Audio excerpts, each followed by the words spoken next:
तो सबसे पहले तो हम लोग ये जान लें कि रण क्षेत्र में सेनाएं दोनों ओर खड़ी हुई हैं, शंख उद्घोष हो गया, चुनौती दे दी गई है।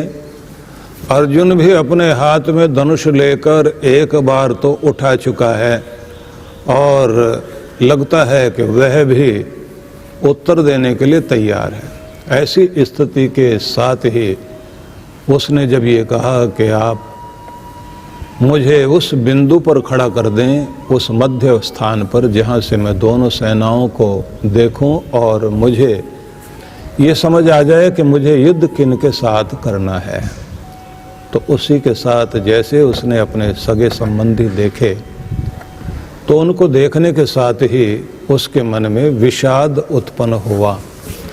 विषाद उत्पन्न होने के साथ ही उसकी मनोदशा कितनी बदली है, तो इससे आप इस तरह से समझ लीजिए कि जिस युद्ध को टाला नहीं जा सकता था और सब परिवार में हर दिन व्यक्ति इन्हीं सब चीज़ों के बारे में सोचता है, चिंतन करता है, और जिस व्यक्ति का इतिहास ही युद्धों का रहा हो, अर्जुन का इतिहास युद्धों का इतिहास है, युद्ध उसके लिए कोई नई चीज़ नहीं है और युद्ध को देखकर वह नहीं घबराता।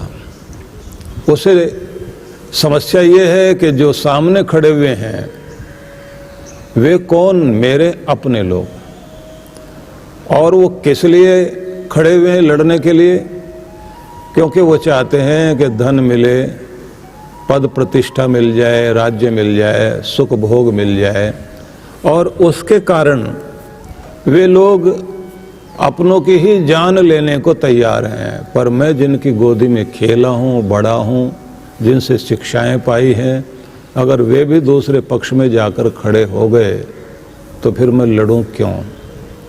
तो जीवन का यह दौर, वह घटना जब व्यक्ति वहाँ आकर खड़ा होता है तो यहाँ से यह पता लगता है कि अर्जुन एक चिंतनशील व्यक्ति है। और जो चिंतनशील लोग होते हैं तो वह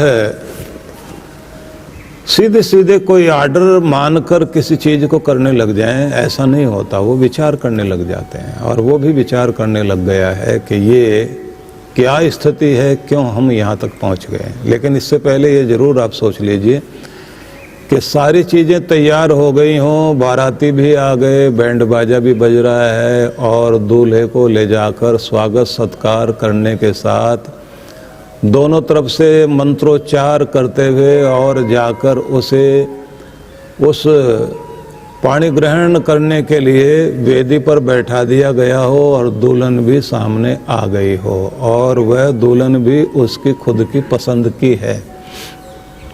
और ऐसी स्थिति में व्यक्ति ये कहे कि इसके प्रति मेरा लगाव बहुत है, कहीं मेरे माँ बाप इसके कारण न छूट जाएं, मेरे सगे संबंधी न दूर हो जाएं, मुझे तो अपनों का बहुत ध्यान आ रहा है, और बस ऐसी, और जबकि सारी बातें दोनों तरफ से हो चुकी हैं, सब कुछ होने के बाद और दूल्हा उठकर उस समय ज्ञान वैराग्य की बातें करने लग जाए तो जरा सोच कर देखे कि वो क्या स्थिति होती है। बस ऐसी स्थिति अर्जुन की है कि दोनों तरफ से सारी चीज़ें हो चुकी हैं और वही अग्रणी होकर सबको लेकर वहाँ पहुँचा है, और पहुँचने के बाद जिसके ऊपर भरोसा किया जा रहा है कि यही हमारी तरफ से है, और वह व्यक्ति अहिंसा की बातें करने लग जाए युद्ध में।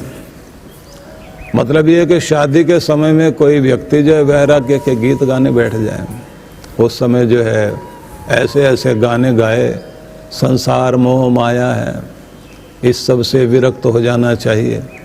और वो भी सारी वो बातें जो उसके स्वभाव के अंतर्गत नहीं है, स्वभाव उसका कुछ है, और व्यवहार उस समय भावुकता में आकर कुछ और करने लगा। कल हम लोगों ने इस बात पर भी विचार किया था कि भावनाओं के अतिरेक में आने के बाद व्यक्ति के मस्तिष्क में इस तरह का प्रभाव आ जाता है कि वो अपने चित्त में पड़े हुए बहुत सारे तर्क वितर्क उन सबको चुन चुन कर अपनी बात को सिद्ध करने में लग जाता है। मतलब उसकी बुद्धि पर वो पर्दा पड़ जाता है लगता है कि बुद्धिमानी की बातें कर रहा है, लेकिन बुद्धिमानी की बात नहीं होती, वह तर्क देकर अपने आप को सिद्ध करने की कोशिश करता है। अगर हम अहिंसा की बात करें तो गीता में अहिंसा का प्रयोग लगभग 4 स्थान पर हुआ, और गीता आपको हिंसक बनाती है ऐसा ग्रंथ गीता नहीं है,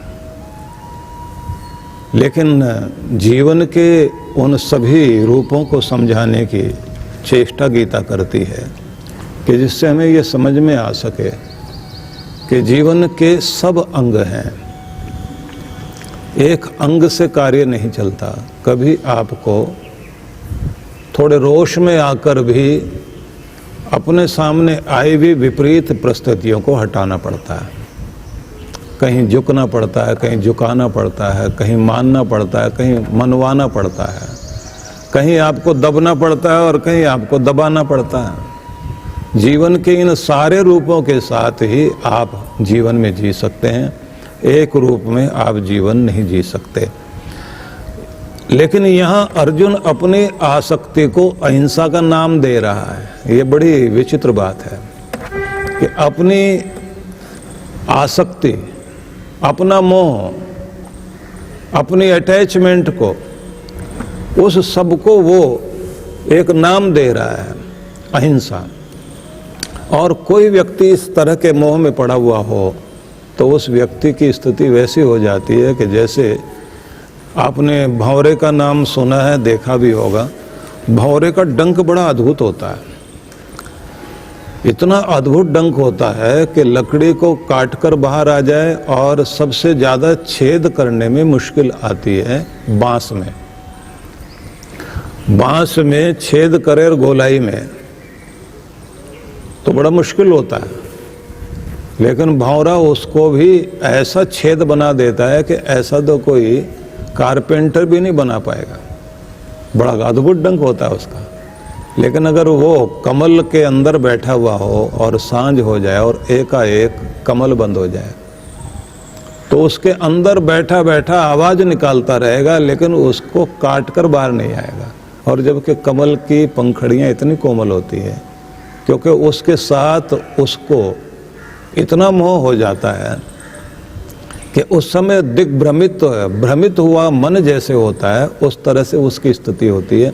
ज़्यादातर कमल वाले लोग उसके अंदर मरे हुए भंवरे को देखते हैं कि जिसके पास शक्ति है कि वो चाहे तो उसे काटकर बाहर आ सकता है, लेकिन उसकी जितनी भी अपनी अक्ल है या जितना उसके पास में प्रकृति ने ज्ञान दिया है, उसके आधार पर भी वह अपना बचाव कर सकता है। क्योंकि भगवान ने इतनी बुद्धि सब प्राणियों को दी है, चींटी से लेकर हाथी तक, कि वो अपनी सुरक्षा के लिए प्रयत्न करते हैं, जीवन बचाते हैं, जीवन की रक्षा करते हैं, अपना भरण पोषण भी करते हैं, अपना पेट पालते हैं, अपना घर बनाते हैं। सारे जीव जंतु सब यही करते हैं, अपने बच्चे पालते हैं। ये छोटी सी चींटी से शुरुआत देखिए आप, और बड़े बड़े जीव जंतु सब उसी तरह से जीवन जीते हैं। और जब मनुष्य भी केवल उतने तक ही जिए, तब ये माना जाता है कि हम लोग मनुष्य होने के बाद भी पशु लोक से आगे नहीं बढ़ पाए हैं, क्योंकि इससे आगे का जगत हमारा शुरू होता है। और थोड़ा सा आगे हम बढ़ते हैं तो मैं आपको ये कहना चाहता हूँ कि विषाद सम्राट अशोक को भी हुआ था, लेकिन सम्राट अशोक का और अर्जुन का विषाद में दोनों में बहुत अंतर है। एक व्यक्ति हिंसा करने के बाद और फिर जब उसने आखिरी स्थिति देखी कि कलिंग के युद्ध के बाद सब लोग मारे गए और उसका सेनापति आकर कहता है कि यहाँ सैनिक तो मार ही दिए गए हैं, यहाँ की जनता भी लड़ने के लिए आई थी, उनको भी खत्म कर दिया गया। कोई बचा है तो कहा बूढ़ा एक आदमी बचा है, झोंपड़ी में बैठा वो चलकर आया और उसने तलवार हाथ में ली हुई थी और एक तलवार लेकर वो आगे बढ़ा अशोक की तरफ और उसने कहा ये जमीन, ये धन, ये महल सब पड़े हुए हैं खाली, इंसान कोई नहीं है, सजावट उन्हीं से थी, तुमने सबको मार दिया। अब एक बूढ़ा बचा हूं मैं, तूने किसी के दिल को अपना नहीं बनाया, दिलों पर राज नहीं कर पाया, किसी के तन पर राज कर सकता है, जमीन पर राज कर सकता है, लेकिन जब यहाँ है ही कोई नहीं तो क्या करोगे।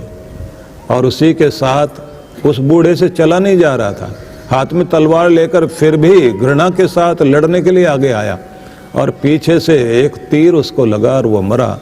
जैसे वो जमीन पर गिर गया, गिरते गिरते हुए उसने कहा, सम्राट अशोक, ये जमीन तुम्हारे साथ जाने वाली नहीं है, तो इसका मालिक नहीं बन पाएगा। और उसके बाद सम्राट अशोक के जीवन में वो जो पश्चाताप और प्रायश्चित था, वो विषाद उसके मन में आया और वो साधु बन गया। वो घटना घट गई। अर्जुन यहाँ कोई साधु बनने के लिए नहीं है। हम अगर देखें, दो भागों में सेना खड़ी हुई है और सेना ही दो भागों में खड़ी है ऐसा नहीं है। उस समय का मनुष्य समाज, या कहना चाहिए राजाओं का समाज, दो खेमों में बट गया था। लड़ने वाले लोग, लड़ाने वाले लोग, और सब एक दूसरे पर आश्रित लोग, परिवार, सब। अधिकांश लोग उनके साथ आकर खड़े हो गए जिनके बारे में उनको लगता था कि राज इन्होंने काबू किया है अब तक, यही लोग छल बल से फिर जीत लेंगे, इसलिए हमें इनके साथ ही खड़े हो जाना चाहिए। वो धर्म को नहीं देख रहे थे, डर के कारण बहुत सारे लोग दुर्योधन के साथ आकर खड़े हो गए थे। और ऐसी सारी स्थिति में हम लोग ये देखते हैं कि मनुष्य समाज उस समय का दो भागों में बंटकर खड़ा हो गया था। और हमेशा ऐसा होता है, जो हम लोगों ने दो विश्व युद्ध देखे हैं उनमें भी यही हुआ है।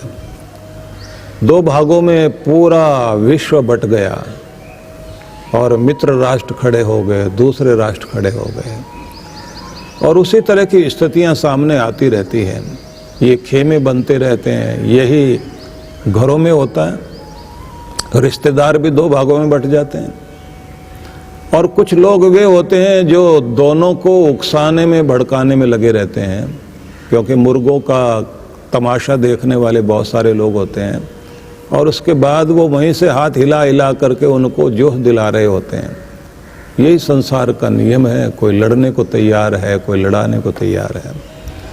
और दुखद स्थितियां जो समाज में ऐसी घटती हैं, उसका परिणाम होता है कि न जाने कितने लोगों के आंख में आंसू आते हैं, क्योंकि किसी एक परिवार के एक व्यक्ति के मरने का मतलब ये नहीं है कि वो एक व्यक्ति मारा गया, उसके साथ जुड़ा हुआ पूरा परिवार जैसे मानो फांसी पर लटक गया हो। एक बहुत दूर तक और देर तक उस पीड़ा को लोग भोगते हैं। पत्नी, बच्चे, वो बच्चे जो अभी पढ़ रहे थे और कुछ लायक बनने की स्थिति में जा रहे थे, और जो अभी बहुत छोटे थे, वो बूढ़े लोग जो सब उनके सहारे जीवन जी रहे थे। किसी का अहंकार, किसी का अभिमान और किसी की मजबूरी के लड़ना ही पड़ेगा। युद्ध कभी भी किसी को कुछ अच्छी चीज नहीं देते, लेकिन फिर भी ये नहीं कहा जा सकता कि युद्ध से भागा जा सकता है। अर्जुन का प्रशिक्षण और शिक्षण इसी रूप में हुआ था कि उसे योद्धा बनाया गया, युद्ध के लिए तैयार किया गया। युद्ध के लिए ही अर्जुन पूरा व्यक्तित्व बना चुका था, और ऐसा योद्धा ऐसे ऐन मौके पर खड़ा होकर कहता है कि मेरे मन में वैराग्य पैदा हो रहा है। अर्जुन जब ये कहता है कि इंसान अपनों के लिए ही जोड़ता है, धन, माल, वैभव, जिनके लिए हम संग्रह करते हैं, अगर वही लड़ने के लिए आ गए तो हम जी किसके लिए रहे हैं, और फिर जीने का अर्थ भी क्या है। उसकी बहुत सारी बातें इंसान को अपील करती हैं, अच्छी लगती हैं। अर्जुन के मन में जो पैदा दुख और संताप, अपनों के प्रति जो मोह है, वो केवल अपने कुटुंबी जनों के लिए है। और ये बिल्कुल ऐसा ही होता है, स्वाभाविक है कि दुनिया में, देश में, समाज में, नगर में किसी की भी मौत हो जाए, व्यक्ति को फर्क नहीं पड़ता, लेकिन अपने परिचित का फर्क पड़ता है और नज़दीकी का इतना फर्क पड़ता है कि व्यक्ति आंख में आंसू आए, बात इतनी नहीं, सोचने समझने की शक्ति जाती रहती है। और जब बहुत अपना कोई जिसमें प्राण बसे हुए हों वो चला जाए, उसके बाद तो व्यक्ति के शरीर को देखिए, शरीर वही होता है, लेकिन न शरीर में ताकत, न मन में शक्ति और न अक्ल काम करती। यहाँ तक कि अंधेरा छा जाता है आंखों में। इंसान की सारी शक्ति जो है उसके मसल्स में होती है। मसल पावर जो है बड़ी भारी ताकत मानी जाती है, उसी से हम चीज़ें उठाते हैं। लेकिन ये ध्यान रख लीजिए, मन के कारण ही हमारी मांसपेशियां शक्तिशाली बनी होती है। जैसे मन पर चोट लगी तो हमारे शरीर पर भी इतनी चोट लग जाती है कि कुम्हला जाता है, नीचे गिर गया, वहीं बैठ गया, वो स्थिति होती है। इसलिए ध्यान रख लीजिए कि धर्म जो है वो एक महान विज्ञान है, सुप्रीम साइंस है, जो केवल आपके तन पर, पत्तों पर ही काम नहीं करता। वो केवल आपके मन पर काम करता है, तने पर काम करे ऐसा भी नहीं, न तन पर, न वो आपके तने पर, मतलब मन पर। ये मन, प्राण, बुद्धि आपके अंतःकरण पर, और कहना चाहिए आपकी आत्मा पर भी जो काम करे, आपके आत्मा तक का जो उपचार करे, उसी साइंस का नाम धर्म है। और उसी के साथ जुड़ जाता है ये ध्यान, ये योग, ये ज्ञान, ये विज्ञान, ये तत्व ज्ञान। इसलिए किसी पत्ते को हरा भरा करना चाहते हैं तो पानी के छींटे पत्ते पर लगाने से वो हरा भरा नहीं होता। मूल में जैसे ही जल डाला जाता है तो उसके बाद पत्ते हरे भरे होने लगते हैं। इसलिए धर्म को मूल कहा गया कि धर्म मूल है। और इस मूल में भी ये कह लीजिए कि धर्म को भी दया पर आधारित माना गया। इसलिए जो ये बोल दिया गया दया धर्म का मूल है, तो ये वास्तविकता है। दया धर्म का मूल है, पाप मूल अभिमान, तुलसी दया न छोड़िए जब तक घट में प्राण। दया सब पर होनी चाहिए, लेकिन दया का मतलब ये नहीं कि बस मेरे वाले लोग हैं उन पर मैं दया करूं और बाकियों पर मैं तलवार चलाऊं। दो तरह की बात नहीं। राजा के लिए उसका साम्राज्य, उसके परिवार और कहना चाहिए सब चीज़ें, वो सभी उसका अपना परिवार होता है। अर्जुन भागना चाहता है, मतलब पलायन करना चाहता है, युद्ध से विमुख होना चाहता है, वो रथ से उतरकर भागने को तैयार है, क्योंकि उसके अंदर विषाद आ गया। अब विषाद का अर्थ भी थोड़ा समझ लीजिए। शोक को, दुख को, खेद होना, मन का पीड़ित हो जाना, मन में दुख के कारण घबराहट का हो जाना, और हम ऐसे भी कह सकते हैं चिंता और आशंकाओं से जब व्यक्ति घिर जाता है तो उसे विषाद कहते हैं। और विषाद की एक परिभाषा और है कि अपूर्ण इच्छाओं के कारण उत्पन्न हुई निराशा, उसके द्वारा जो हमारे मन में दुविधा आती है, हताशा आए, कुंठा आए, ऐसे कुंठाग्रस्त होने की स्थिति में जो भयावह हमारा मानसिक प्रभाव या विकार कहना चाहिए बन जाता है, उसे विषाद कहा जाता है। इसको आप अवसाद कह सकते हैं, डिप्रेशन कह सकते हैं। मनोविज्ञान की भाषा में यह कहा गया है कि अगर ऐसी स्थिति का और घोर रूप हो जाए तो व्यक्ति आत्महत्या तक के लिए तैयार हो जाता है। उसे कुछ भी अच्छा नहीं लगता, वो कहता कोई मुझे मार दे आकर, मुझे नहीं ये करना, मुझे उधर नहीं जाना, मुझे इधर नहीं बैठना, मुझे सब नहीं चाहिए। ये सारी स्थितियां विषाद की, इसलिए मोहग्रस्त है अर्जुन और विषाद से युक्त हो गया। इसलिए ऐसी स्थिति में उसके अंदर से अलग अलग तरह के शब्द निकल रहे हैं। ये जो भावनाएं उसके आ रही हैं ये दर्शाती हैं कि अर्जुन विषाद के साथ साथ दिग्भ्रमित है। अब यहाँ से हम आगे चलने की चेष्टा करते हैं, क्योंकि मैं आपको कल जहाँ तक लेकर आया था वहाँ से हम थोड़ा सा आगे चलते हैं। जरूरी है कि हम ये जान लें कि ये स्थिति केवल अर्जुन की ही नहीं होती। बहुत बार ऐसे मोड़ जीवन के आते हैं जब बंटवारा होने लग जाता है घर में, जब दो बेटे ये बोलने लग जाएं माता पिता से, तुम तो बड़े का ध्यान रखते हो, कोई कहता है कि तुम छोटे का ध्यान रखते हो, या मेरे साथ तो अब तक ऐसा ही कुछ हुआ है कि मुझे इग्नोर किया गया है।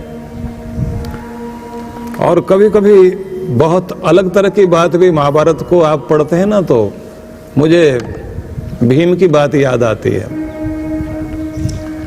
जब एक चक्रा नगरी में गए थे पांडव लोग, तो एक बड़े ही नरभक्षी राक्षस को मारने के लिए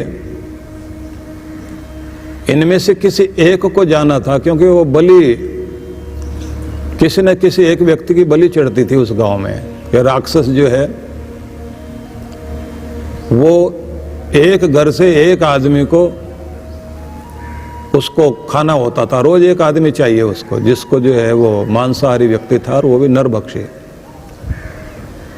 तो कुंती माँ जिस घर में वो लोग ठहरे थे, एक ब्राह्मण का परिवार था, उस घर में एक ही बच्चा था उनका, और वो महिला रो रही थी। कुंती ने कहा कि मेरे 5 बच्चे, मैं भेजती हूँ अपने बच्चों को। युधिष्ठिर ने कहा मैं चलता हूँ, दूसरे बच्चों ने भी कहा हम चलते हैं। भीम आगे आया और माँ के पास आकर नीचे बैठ गया। उसने कहा कि देखिए ऐसा मुझे भेज दीजिए, तुम्हें क्यों भेज दें? बोले एक तो मैं मोटा ताजा हूँ, उसका पेट भी अच्छा भर जाएगा, दूसरा ये है कि मैं बीच वाला भाई हूँ और सारा प्यार या तो बड़े वाला ले जाता है या छोटे वाला ले जाता है, मैं वैसे भी फालतू हूँ घर में, इसलिए मुझे भेज दीजिए आप। और जैसे उसने भोले भाव से कहा, दुख का वो समय था, कुंती के चेहरे पर मुस्कुराहट भी लेकिन गुस्सा भी आया कि माँ बाप के लिए बच्चे कभी भी ऐसे नहीं होते कि किसी को ये कह दिया जाए कि इसको प्यार कम करता है कोई पिता या माँ, उसको ज़्यादा करता है, ऐसा नहीं। उसके लिए सब एक बराबर होते हैं। लेकिन जिस समय कोई बंटवारा होने लगता है, चीज़ें आने लग जाती हैं सामने, तो बड़े विवाद खड़े होते हैं। और फिर विषाद वाली स्थिति एक की नहीं होती है, वहाँ फिर एक अर्जुन नहीं बनता। माँ बाप भी अर्जुन बने बैठे होते हैं, उनको भी विषाद आता है मन में। और उधर जो है बड़े बेटे को, छोटे बेटे को, हाँ, शकुनी की भूमिका निभाने वाले रिश्तेदार वो बहुत एक्टिव होते हैं उस समय। बड़ी तेजी से इधर जाएंगे उधर जाएंगे, बातें होंगी, खूब फोन होंगे, बातचीत होगी। महाभारत घर घर में घट रहा होता है।